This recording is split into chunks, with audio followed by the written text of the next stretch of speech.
Hello बच्चों, नमस्कार।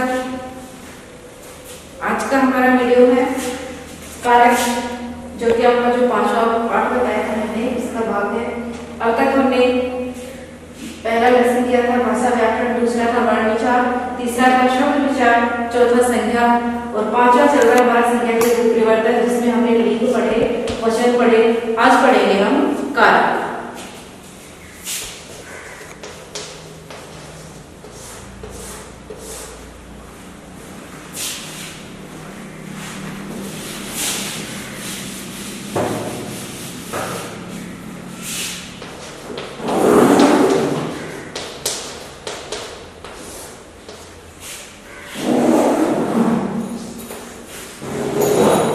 कारक सबसे पहले हम परिभाषा पढ़ेंगे। कहते किसे हैं कारक?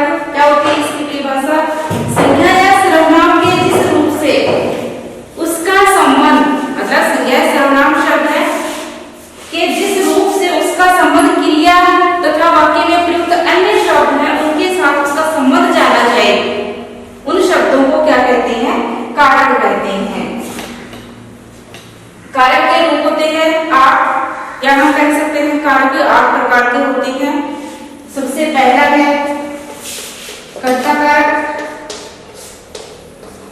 कर्ता कारक, कर्ता कौन सा होता है? कर्ता का मतलब क्या होता है? क्रिया को करने वाला।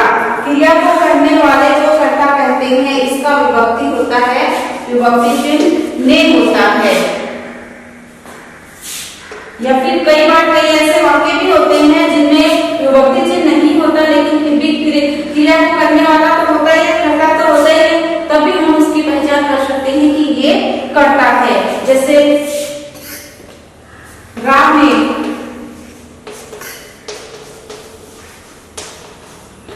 खाना खाया, इसमें क्या है? ने से पहचाना हमने कि राम क्या है? कर्ता है। लेकिन अगला वाक्य देखो जिसमें ने नहीं होगा, लेकिन फिर भी हमें पता चल जाएगा कि ये कर्ता है। राम विद्यालय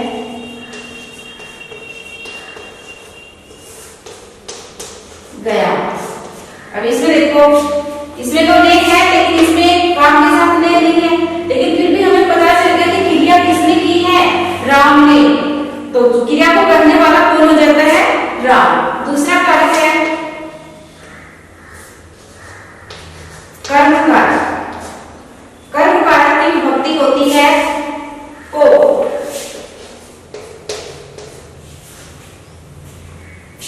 जैसे ये वाला वाक्य देखो, राम ने खाना खाया। पहले कर्म की परिभाषा देखो क्या होती है? क्रिया के व्यवहार का फल या क्रिया का असर, क्रिया का प्रभाव जिस शब्द पर पड़ता है उस शब्द में कर्म कारक होता है, या हम कहेंगे वह उस क्रिया का कर्म होता है। क्रिया संस्कृत में भी आप पढ़ते होंगे कि क्रिया जिस शब्द को सबसे ज्यादा चाहती है वह शब्द क्या होता है? कर्म होता है। तो इसमें देखो क्रिया क्या है? खाना। क्रिया के व्यवहार का फल किस पे पड़ा? खाना शब्द पे। तो यहाँ पे खाना क्या है? कर्म कारक।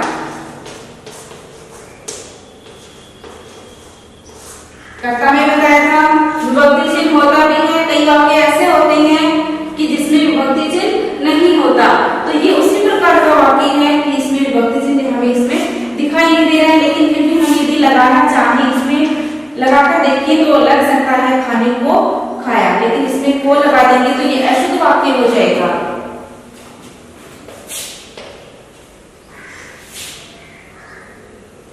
तीसरा कारक है कर्ण कारक। इसकी विभक्ति होती है से के द्वारा।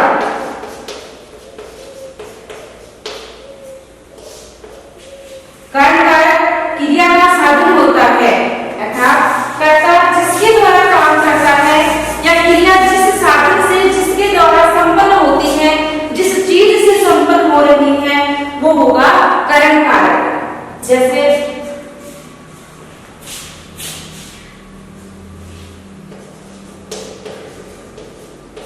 चाकू से कुछ भी काट सकते हैं, इसमें चाकू से फल काटा गया।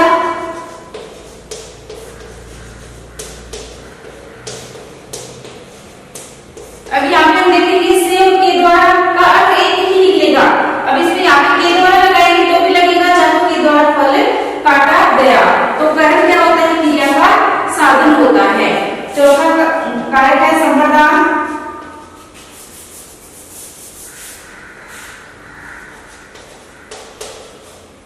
संप्रदान का विभक्ति होता है के लिए।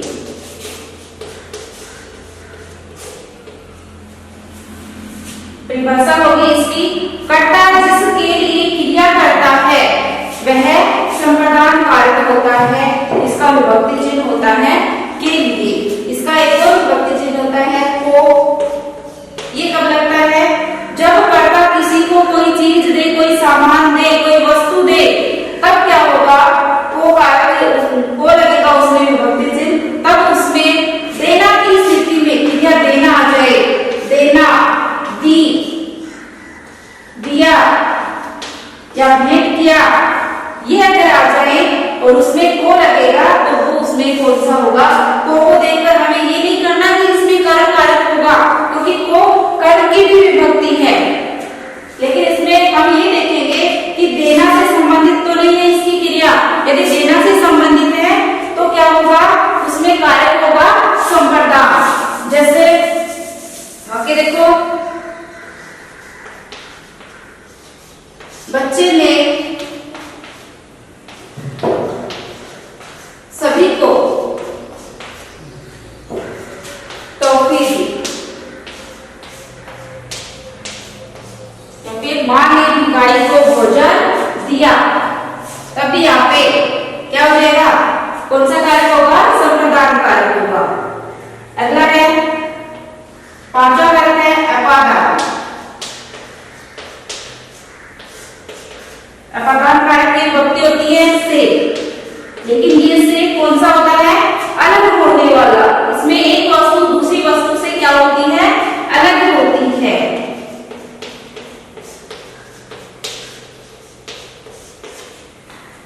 अपादान कारक कौन सा होता है? जब कर्ता क्रिया करता है तो उस दौरान एक वस्तु दूसरी वस्तु से अलग होती है, या फिर कर्ता क्रिया करके उस चीज से अलग हो रहा है, तब उसमें कारक होगा अपादान कारक, जिसका विभक्ति होता है से। अब से देखो एक और कर्म कारक का भी आएगा, लेकिन ये क्या था? साधन के रूप में था, क्रिया का साधन। लेकिन ये क्या है? क्रिया इसमें अलग होना होगा, अलग होना पाया जाएगा इस वाक्य में एक वस्तु का दूसरी वस्तु से। जैसे पेड़ से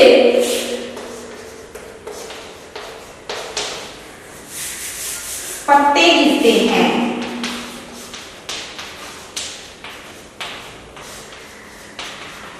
पेड़ से पत्ते गिरते हैं। पेड़, इसमें को कौन से शब्द में होगा कारक? पेड़ में कारक होगा कौन सा? अपादान कारक। पेड़ से पत्ते गिरते हैं। अब पेड़ से पत्ते क्या हो रहे हैं? अलग हो रहे हैं। परिभाषा में हमने पढ़ा ना, एक वस्तु दूसरी वस्तु से अलग होती है। यहाँ पे एक वस्तु पत्ते हो गई, दूसरी पेड़, और दोनों एक दूसरे से क्या हो रहे हैं? अलग हो रहे हैं। या दूसरा आपके देखो, बच्चा विद्यालय से घर गया। अब इसमें भी बच्चा किससे अलग हो रहा है? विद्यालय से अलग हो रहा है। ये दोनों चीजें एक दूसरे से अलग हो रही हैं। तब भी इसमें भी क्या होगा? कौन सा कारक होगा? अपादान कारक होगा। अब इसमें इसके देखो कर्म कारक में भी से लगा हुआ है, लेकिन मैंने बताया था ये से के द्वारा वाक्य अर्थ देगा। यहाँ पे हम के द्वारा वाक्य देखेंगे तो इसमें वाक्य हमारा ऐसे हो जाएगा। तो इससे भी हम इसकी पहचान कर सकते हैं। जैसे इसमें से वाले में के द्वारा लगा के देख रहे थे तब लग रहा था, लेकिन इसमें देखो के द्वारा लगा के देखो, पेड़ के द्वारा पत्ते गिरते हैं। पेड़ के द्वारा पत्ते गिरते हैं, वाक्य बना क्या? नहीं बना। बच्चा विद्यालय के द्वारा घर गया तो वाक्य बना? नहीं बना। तो इसका मतलब इसमें क्या है? एक चीज दूसरी चीज से क्या हो रही है? अलग हो रही है, अपादान कारक है।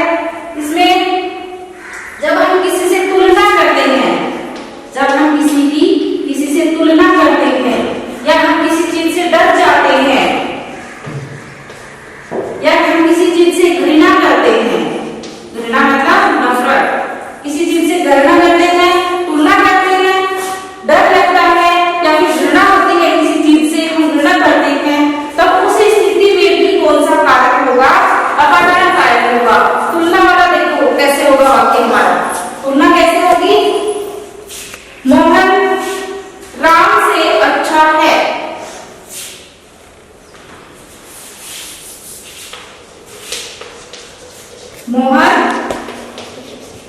राम से अच्छा है। अब इसमें देखो से, तो कौन से में होगा कारक? राम में। दरवाजा देखो, मुझे चूहे से डर लगता है। अब इसमें देखो चूहे से डर, बताया था ना कि जहां पे डर लगता है तब क्या होगा, कौन सा कारक होगा इसमें? अपादान कारक। अगला वाला देखो,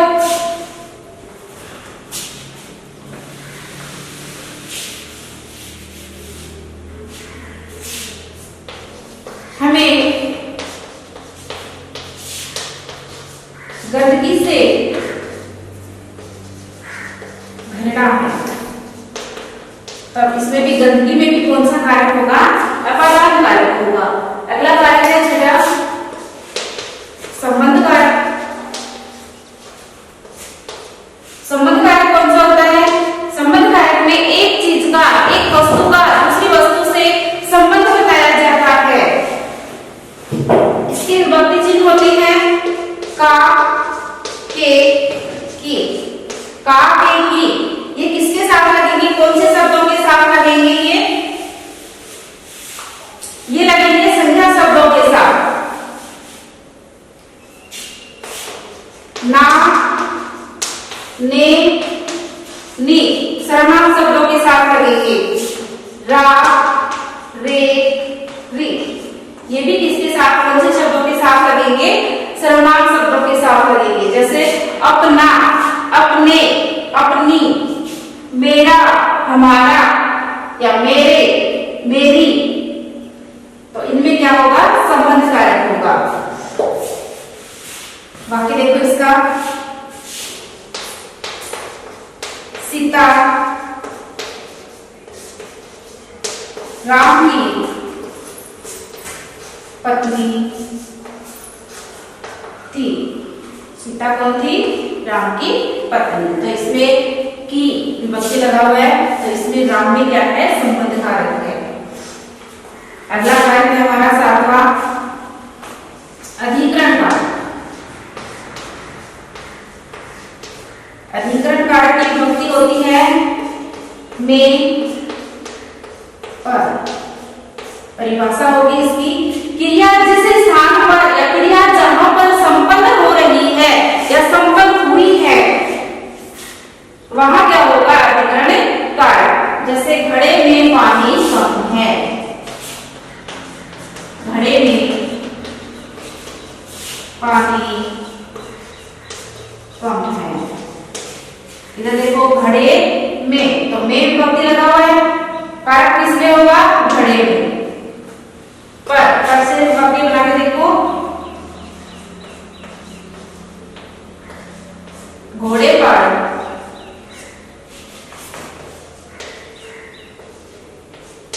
सवार बैठा है। तो ये वाक्य बन गया हमारा। पर किस पर बैठा? क्रिया है ना, कहां संबंध हुई? कौन से स्थान पर? घोड़े पर। अगला है आठवां कारक हमारा संबोधन।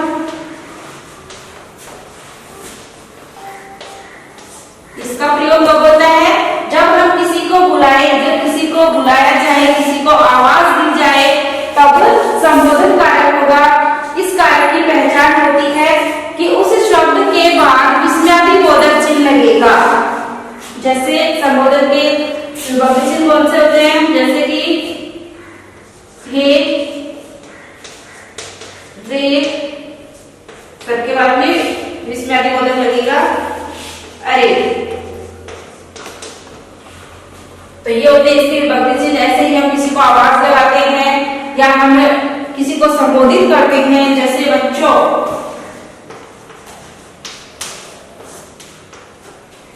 तो ये भी क्या है? संबोधन कारक। तो आपका संज्ञा के रूप परिवर्तन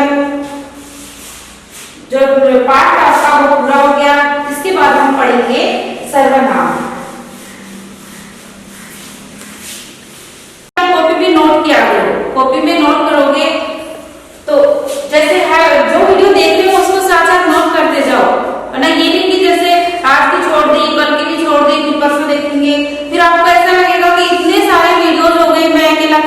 तो इतना बहुत सारा काम हो गया। तो डेली वीडियो आती है, ज्यादा नहीं है, बहुत छोटी सी वीडियो होती है ये। तो इसमें आप अपना नोट किया करो, जितना करवाया जाए कॉपी में नोट किया करो उसे। अगला पाठ शुरू होगा, ये हमारा नया पाठ है सर्वनाम।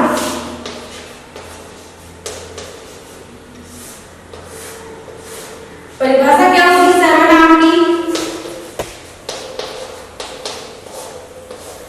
सर्वनाम क्या होते हैं? संख्या के स्थान पर प्रयोग किए जाने वाले शब्द सर्वनाम कहलाते हैं। सर्वनाम सर्व का मतलब सबके नामों के स्थान पर क्या किए जाते हैं? ये प्रयोग किए जाते हैं। इसमें ये नहीं देखा जाता कि इसमें स्त्रीलिंग के साथ ही प्रयोग होगा, ये पुल्लिंग के साथ ही प्रयोग होगा, ऐसा नहीं। इसमें सभी के नाम के साथ प्रयोग किए जाते हैं। जैसे राम के साथ भी हम वही प्रयोग करते हैं, वही शब्द राम के स्थान पर। सीता है तो सीता के स्थान पर भी हम वही शब्द प्रयोग करेंगे। इसकी परिभाषा देखो क्या होगी? सर्वनाम संख्या के स्थान पर प्रयोग किए जाने वाले शब्दों को सर्वनाम कहते हैं। सर्वनाम 6 प्रकार के होते हैं। पहला है पुरुषवाचक सर्वनाम, दूसरा है निश्चयवाचक सर्वनाम, तीसरा होगा हमारा अनिश्चयवाचक सर्वनाम,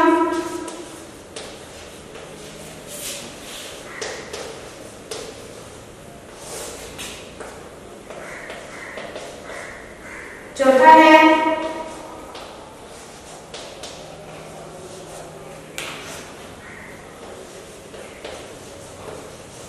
संबंधवाचक,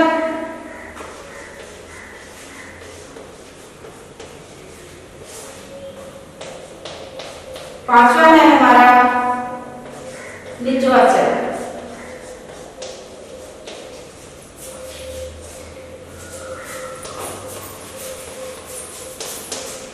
और छठा होगा हमारा प्रश्नवाचक सर्वनाम।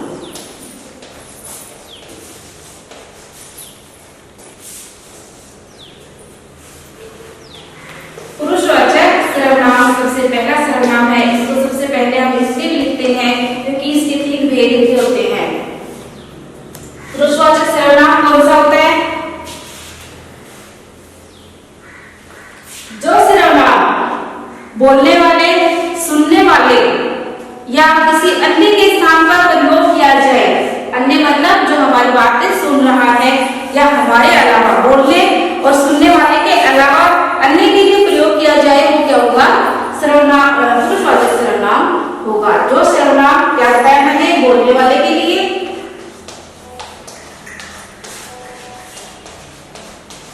दूसरा क्या बताया? सुनने वाले के लिए,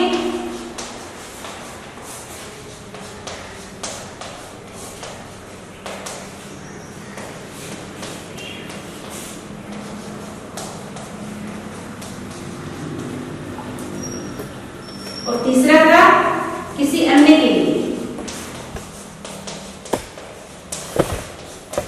जो सर्वनाम बोलने वाले के लिए, सुनने वाले के लिए तथा किसी अन्य के लिए प्रयोग किया जाए वह पुरुषवाचक सर्वनाम होता है। जैसा कि मैंने 3 लिखे, बोलने वाले के लिए, सुनने वाले के लिए, अन्य के लिए। तो इस आधार पर इसके भेद होते हैं 3। पुरुषवाचक सर्वनाम 3 प्रकार का होता है। पहला होगा प्रथम पुरुष,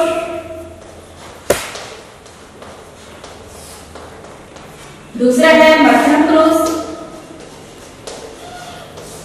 तीसरा होगा हमारा अन्य पुरुष। प्रथम पुरुष, मध्यम पुरुष, अन्य पुरुष। तो इसकी परिभाषा में ही इसके जो 3 भेद हैं उनकी परिभाषा आ जाती है। तो बोलने वाले के लिए जो प्रयोग किया जाता है वो होगा प्रथम पुरुष। सुनने वाले के लिए जिस शब्द का प्रयोग किया जाता है वह होगा मध्यम पुरुष। किसी अन्य के लिए या फिर जिसके बारे में बात कर रहे हैं उसके लिए प्रयोग किया जाए वो होगा अन्य पुरुष। प्रथम पुरुष को ही हमें मध्यम उत्तम पुरुष भी कहते हैं। क्या कहते हैं? उत्तम पुरुष। जैसे बोलने वाले के लिए हम क्या क्या कौन कौन से शब्द प्रयोग करते हैं? बोलने वाले के लिए जैसे आप लोग बोल रहे हो तो कौन कौन से शब्द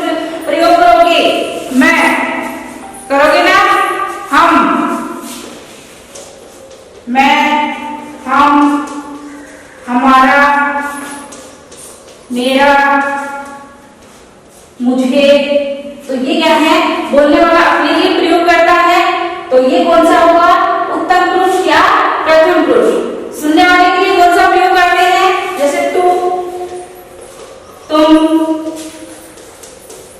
तुम्हारा, तेरा, आप,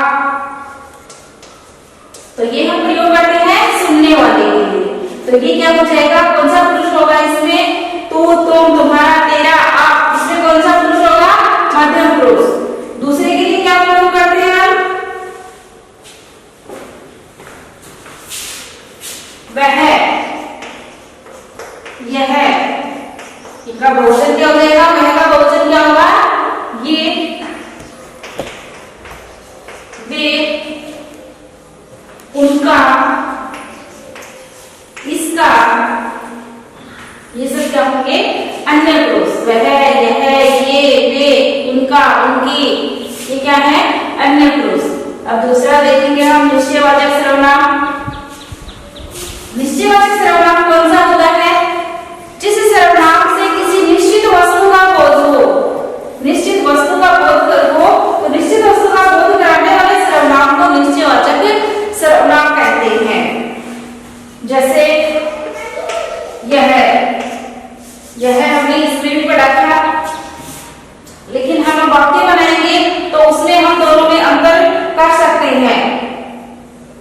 जैसे यह जो अन्य पुरुष था उसका बनाएंगे या यह वह से, तो वाक्य क्या बनेगा कि वह कौन है, यह क्या है, तो ये क्या है, कौन सा सर्वनाम होगा, वह कौन है, उसमें सर्वनाम कौन सा होगा, पुरुषवाचक सर्वनाम। जैसे हम कहें कि यह चीज मेरी है, तब क्या होगा, तब यह क्या हो जाएगा, निश्चयवाचक सर्वनाम हो जाएगा।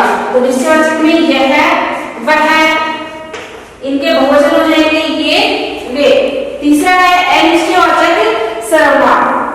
तो निश्चयवाचक, अनिश्चयवाचक, इसमें ए लग गया, इसका मतलब जिस सर्वनाम से किसी निश्चित वस्तु का बोध न हो, निश्चित व्यक्ति या वस्तु का बोध न हो, वह अनिश्चयवाचक सर्वनाम होता है।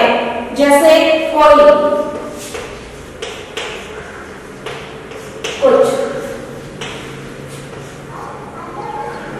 कोई, कुछ, अनिश्चयवाचक सर्वनाम बताया था ना कि जिससे अनिश्चित व्यक्ति या वस्तु का बोध होता है, वह कौन होता है, अनिश्चयवाचक सर्वनाम।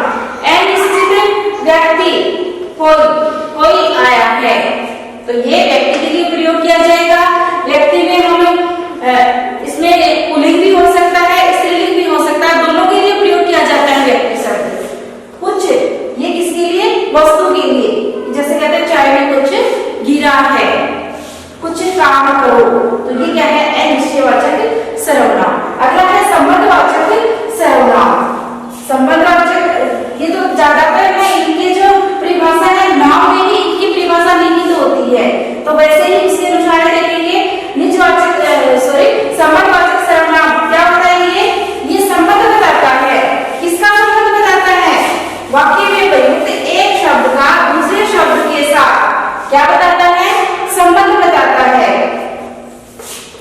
और ये संबंधवाचक सर्वनाम हमेशा जोड़े में प्रयोग किया जाता है। जैसे जो, सो, जो, सो।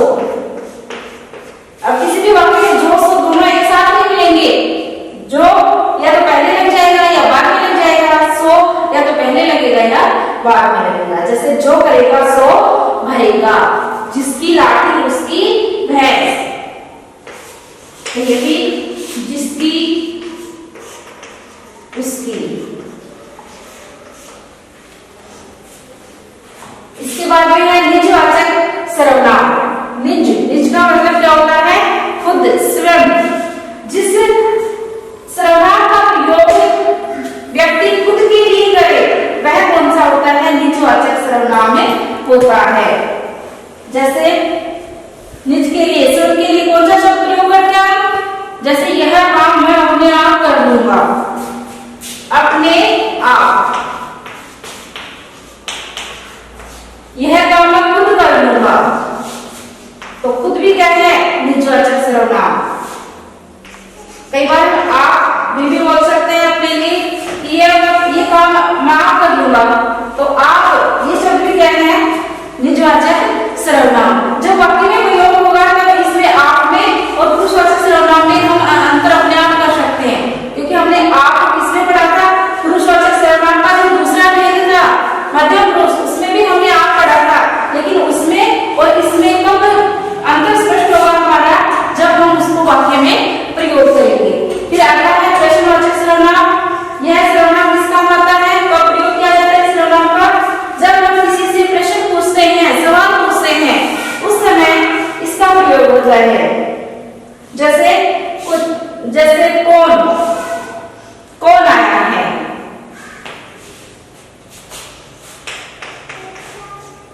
तो कौन शब्द क्या है प्रश्नवाचक सर्वनाम। तो ये सर्वनाम आपका टॉपिक पूरा हो गया है सर्वनाम वाला। कल हम पढ़ेंगे